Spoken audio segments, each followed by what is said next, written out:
Do that one dance, baby. That one dance. Assalamualaikum warahmatullahi wabarakatuh. Halo teman-teman semua, balik lagi sama aku Dina di sini. Kali ini aku bakalan jelasin ke kalian tentang teori akuntansi.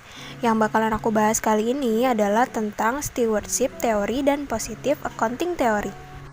Yang pertama, apa sih stewardship teori itu? Stewardship teori diperkenalkan sebagai teori yang berdasarkan tingkah laku dan premis. Teori stewardship adalah teori yang menggambarkan situasi di mana para manajer tidaklah termotivasi oleh tujuan-tujuan individu, tetapi lebih ditujukan pada sasaran-sasaran hasil utama mereka untuk kepentingan organisasi. Menurut Donaldson dan Davis, teori stewardship mempunyai akar psikologi dan sosiologi yang didesain untuk menjelaskan situasi di mana manajer sebagai steward dan bertindak sesuai kepentingan pemilik. Dalam teori stewardship ini, manajer berperilaku sesuai kepentingan bersama. Ketika kepentingan steward dan pemilik tidaklah sama, steward akan berusaha bekerja sama daripada menentangnya. Karena steward merasa kepentingan bersama dan berperilaku sesuai dengan perilaku pemilik merupakan pertimbangan yang rasional, karena steward lebih melihat pada usaha untuk mencapai tujuan organisasi. Dengan demikian, teori ini terjadi karena terdapat perbedaan kinerja yang timbul dari situasi struktural di mana manajemen eksekutif mempermudah tindakan yang efektif. Steward melindungi dan memaksimumkan shareholder melalui kinerja perusahaan. Oleh karena itu, fungsi utilitas steward dimaksimalkan. Nah, mendukung pendapat tadi bahwa stewardship teori lebih mengedepankan kepentingan dan tujuan organisasi, maka manajer yang berperan sebagai steward tergerak untuk memenuhi keinginan prinsipal dan tingkat loyalitas terhadap organisasi lebih tinggi sebab steward berusaha untuk mencapai tujuan organisasinya. Ini menurut Redford dan Mehazzeri. Variabel yang berhubungan dengan stewardship teori yaitu variabel economic performance dan kualitas laba. Yang kedua adalah tentang positive accounting teori. Apa sih maksudnya? Dalam hal ini, teori akuntansi positif menjelaskan atau memprediksikan fenomena nyata dan menguji secara empiris.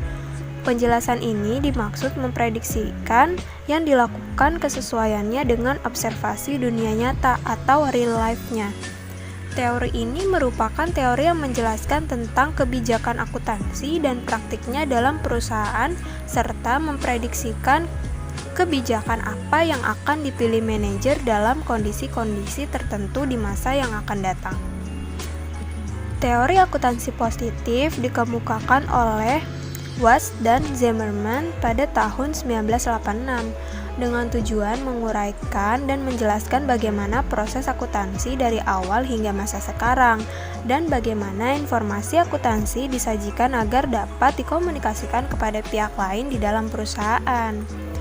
Variabel yang memiliki hubungan dengan positive accounting teori ini yaitu variabel economic performance dan variabel bisnis strategi. Kenapa? Karena variabel economic performance mengartikan bahwa para manajer akan berupaya untuk mencapai tujuan perusahaan yaitu mendapatkan kinerja yang maksimal dan baik.